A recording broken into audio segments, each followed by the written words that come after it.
नमस्तुभ्यम मित्रों, स्वागत है आप सभी का एक बार फिर से। मित्रों, आज की इस वीडियो में हम जानेंगे कि परमात्मा का नाम ओम है।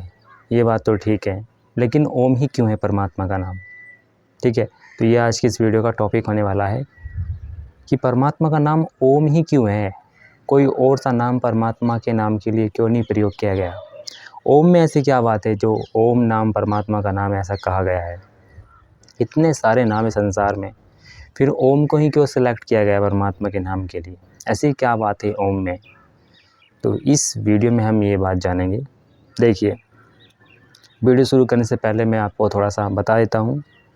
अभी हाल ही में हमने मांडुक्य उपनिषद का स्वाध्याय किया और उस स्वाध्याय में हमने जैसे आत्मा की 4 स्थितियों के बारे में जाना, उसी प्रकार हमने ओम की भी 3 मात्राएँ और एक जो ओम का अमात्र रूप है उसके बारे में हमने जाना।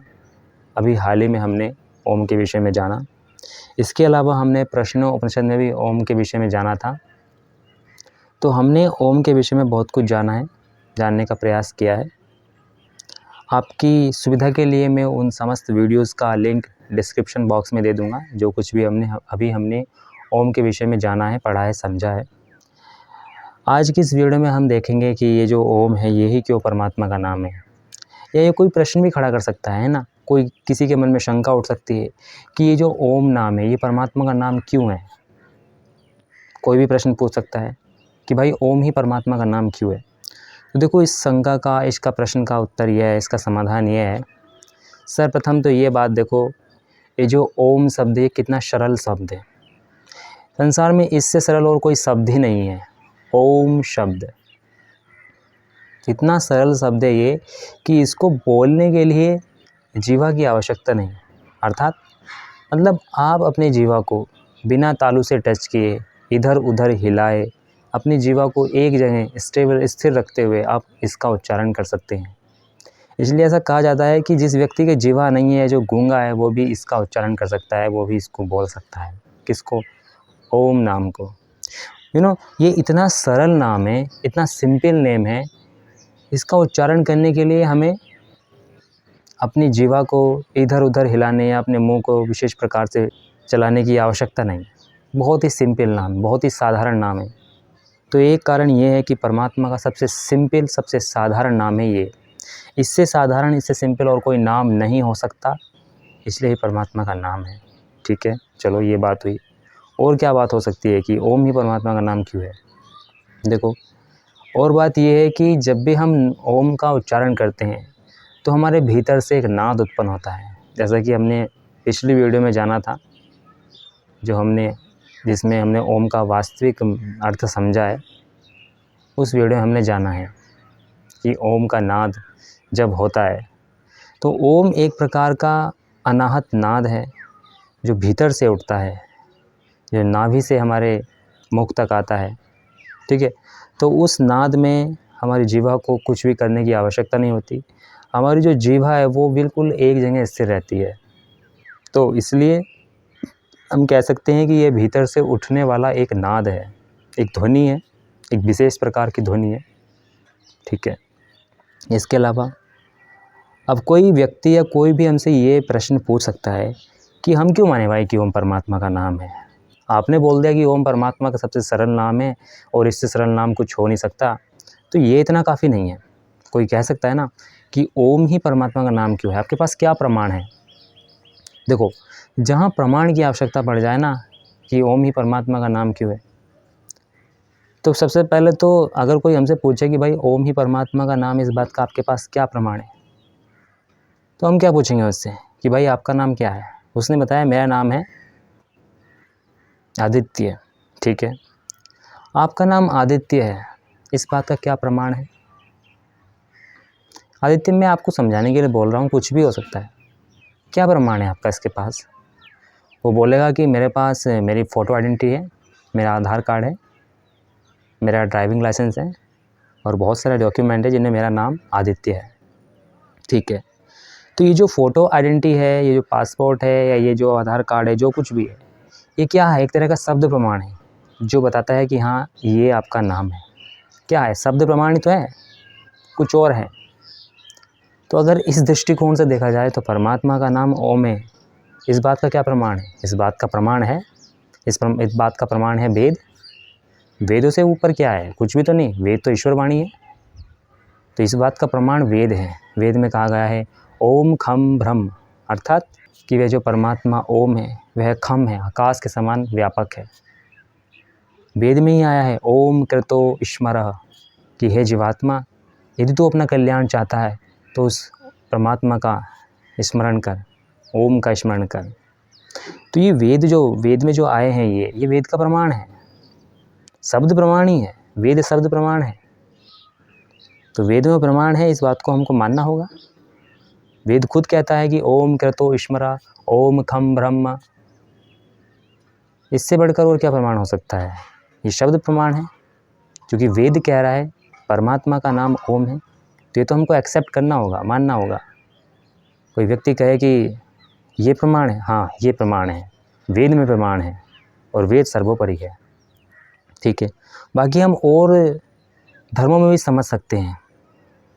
ये जो ओमकार शब्द है ना, ये इतना पवित्र, इतना शुद्ध शब्द है। जैसे कि आप सिख धर्म में देखिए, सिख धर्म में बोला जाता है एक ओंकार सतनाम, ये बोला जाता है सिख धर्म में, बड़ा ही अच्छा अर्थ है। तो सिख धर्म में भी ओंकार आता है, ओंकार मतलब ओम। इसी तरह आप बौद्ध धर्म में देख सकते हैं। बौद्ध धर्म में क्या आता है? बौद्ध धर्म का एक बहुत पवित्र मंत्र माना जाता है कि ओम मणि पद्मे हुमा, ये बौद्ध धर्म का सबसे पवित्र मंत्र माना जाता है।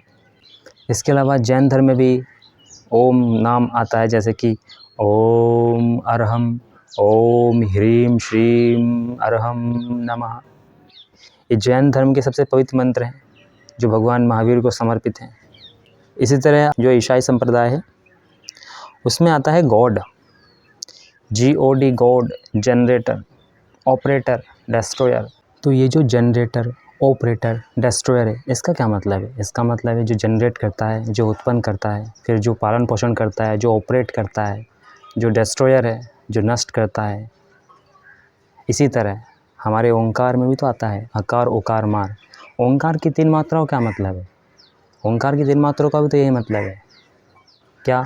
कि जो उत्पन्न करता है, जो पालन पोषण करता है और जो नष्ट करता है।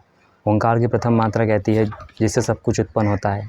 ओंकार की उकार मात्रा जो कि द्वितीय मात्रा है वो कहती है जो सबको गति प्रदान करता है, जो सबकी स्थिति का कारण है, जो सबका संचालन करता है। ओंकार की तृतीय मात्रा कहती है जो प्रलय करता है, जो नष्ट करता है। तो यही तो है generator, operator, destroyer. Omniscient, omni present, omnipotent, अर्थात सर्वशक्तिमान, सर्वज्ञ, सर्वव्यापक। तो सब में ओमनी, ओमनी, ओम आ रहा है, तो ये भी इंडिकेट करता है। तो आप देख सकते हैं कि विभिन्न धर्मों के जो पवित्र मंत्र हैं उनकी स्टार्टिंग भी ओम से हो रही है। और विभिन्न धर्मों को तो छोड़ो, जो अपना धर्म है, जो हमारा वैदिक धर्म है, जो सनातन धर्म है, इसमें जो पवित्र मंत्र हैं, समस्त मंत्रों का आरंभ ओम के नाम से होता है। ओम भूर्भुवस्सुवः तत्सवितुर्वरेण्यं भर्गो देवस्य धीमहि धियो यो न प्रचोदयात्। ओम त्र्यंबकं यजामहे सुगंधिं पुष्टिवर्धनम् उर्वारुकमेव वन्दनात् मृत्युर्मुक्षीयमामृतात्। ओम विश्वानि देवविश्वविदुर्तानि पराशुवा यद्भद्रं तन्नयाशुवा।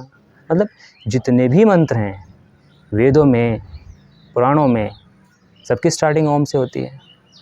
और आप ये भी देखिए भगवान शिव ओम का ध्यान कर रहे होते हैं, हनुमान जी ओम का उच्चारण कर रहे होते हैं।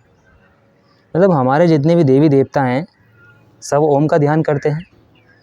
तो ओम कोई इतना हल्का शब्द नहीं है, इसको कोई हल्के मत लो, ये बहुत ही पवित्र नाम है।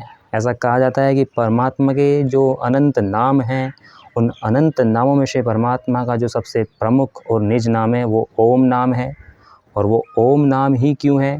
वो ओम नाम इसलिए है क्योंकि वो सबसे साधारण, सबसे शुद्ध, सबसे सरल नाम है। इससे सरल नाम और कोई हो नहीं सकता था, इसलिए वेदों में यही प्रमाण दिया गया है ओम खम ब्रह्म, ओम क्रतो स्मर। इसे शुद्ध नाम और कोई था ही नहीं। इससे सरल नाम और कोई था नहीं। एक ऐसा नाम जिसको बोलने के लिए जीवा की आवश्यकता नहीं, जिसको गूंगा भी बोल सकता है। कोई भी इसको उच्चारित कर सकता है, इतना सिंपल नेम है। तो ये क्लियर हुआ कि प्रभु का नाम ओम ही क्यों है। तो इसलिए परमात्मा का नाम ओम ही है। ठीक है, वेदों में इसका प्रमाण है। कोई पूछे कि क्या प्रमाण है, तो वेद प्रमाण है। ठीक है, तो ये हमने जाना कि ईश्वर का नाम ओम ही क्यों है। तो ईश्वर का नाम ओम इसलिए है क्योंकि वेदों में इसका प्रमाण है और ये सबसे शुद्ध नाम है, सबसे सरल नाम है, जिसको बोलने के लिए जीवा की भी आवश्यकता नहीं है। तो ठीक है, ये हमने जाना आज कि परमात्मा का नाम ओम ही क्यों है। ऐसा नहीं है कि सिर्फ ओम ही परमात्मा का नाम है, इसके अलावा बहुत सारे विभिन्न नाम है परमात्मा के। जैसे बोला जाता है कि जैसे अनंत गुण कर्म स्वभाव है उस प्रभु के, ऐसे उसके अनंत नाम भी है। उनका अपना अलग अर्थ है, वे सब गौणिक नाम है, गुणों के आधार पर प्रभु के नाम है। जैसे कोई व्यक्ति है, उसका एक विशेष नाम होता है, लेकिन उसी का नाम, उसी को लोग कोई ताऊ कहता है, कोई चाचा कहता है, कोई मामा कहता है, कोई भाई कहता है, कोई पिता कहता है। उसको विभिन्न नाम दे दिए जाते हैं। इसी तरह ये जो परमात्मा है, इसका प्रमुख नाम ओम है, लेकिन इसके विभिन्न नाम दे दिए गए हैं। ठीक है, लेकिन हमने जाना है कि आज की वीडियो में इसमें कि ओम ही क्यों है प्रभु का नाम। तो ओम ही इसलिए परमात्मा का नाम है। उम्मीद करूँगा कि मैंने जो कुछ भी बताया आप लोगों को समझ में आया होगा, आपने इसको समझने का प्रयास किया होगा। तो चलिए मिलते हैं फिर से किसी अगली वीडियो में। तब तक के लिए अपना ध्यान रखिए, उस परमात्मा के नाम का जप करिए, ओम नाम का जप करिए। स्वस्थ रहिए, प्रसन्न रहिए। ओम सच्चिदानंद ईश्वराय नमो नमः।